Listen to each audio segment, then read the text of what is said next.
साथ acid attack 19 नवंबर 2009 को हुआ था।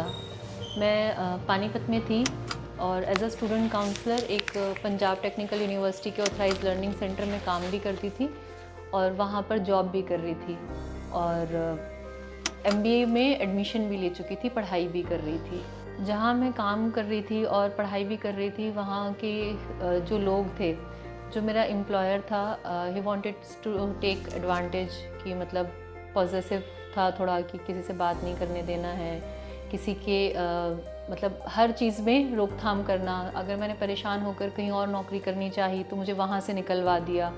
जो उसकी वाइफ़ थी वो जेलस फील करती थी, जिसकी वजह से झगड़े होते थे।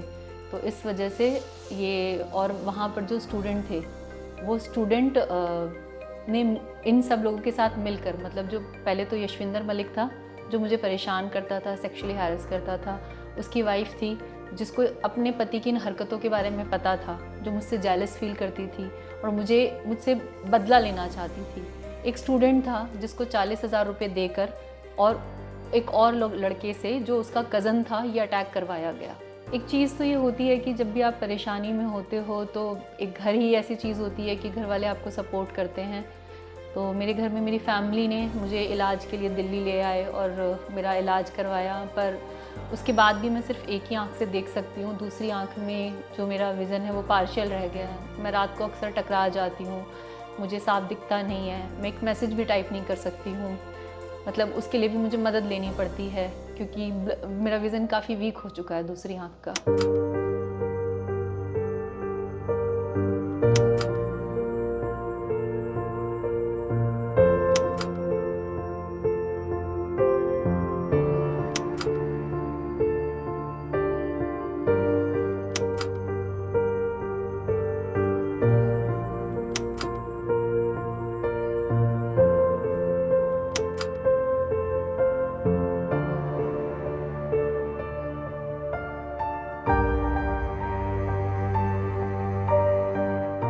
मैं शायद वर्ड्स में बयां नहीं कर सकती कि लाइफ कितनी डिफ़िकल्ट हो गई।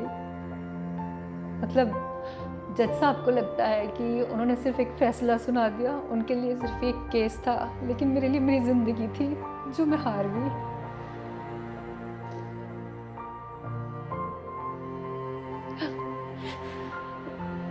मतलब जस्टिस से तो भरोसा उठ चुका है क्योंकि 16 साल बाद भी अगर यही होना था तो फिर जस्टिस का कोई मायने नहीं बचता। शायद मुझे अगर पता होता 16 साल पहले कि ये होने वाला है तो मैं अपना केस नहीं लड़ती। और जब जज साहब ये जजमेंट प्रोनाउंस कर रहे थे तो उस टाइम पर उन्होंने कहा कि मुझे आपसे सिंपैथी है।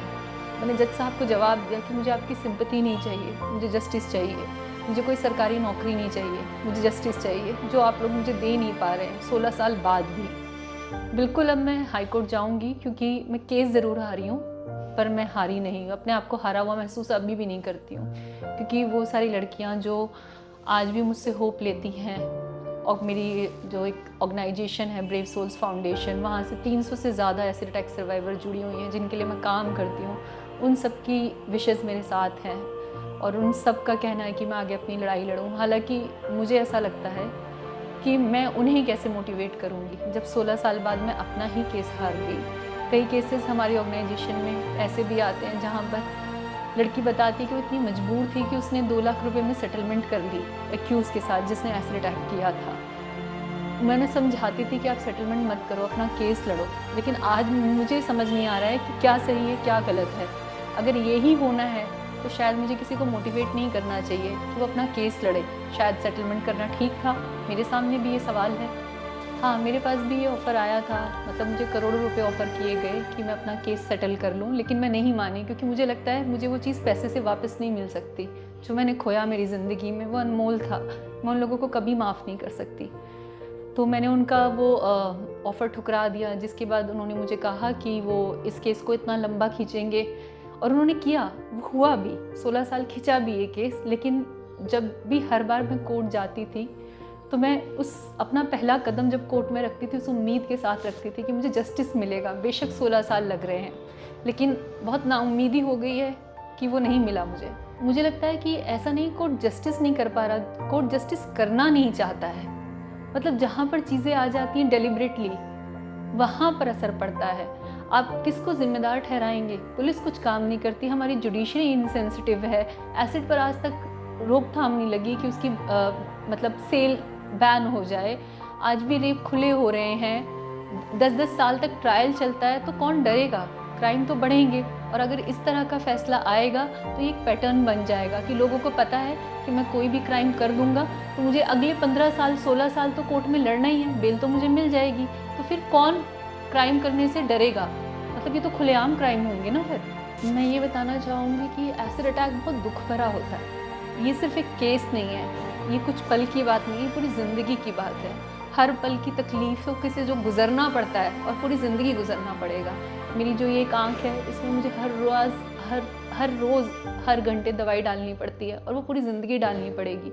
इसकी सर्जरीज़ करानी पड़ती हैं, वो हमेशा चलता रहेगा। तो मेरा स्ट्रगल तो नहीं ख़त्म हुआ पूरी ज़िंदगी भी, लेकिन वो लोग आज भी आज़ाद घूम रहे हैं।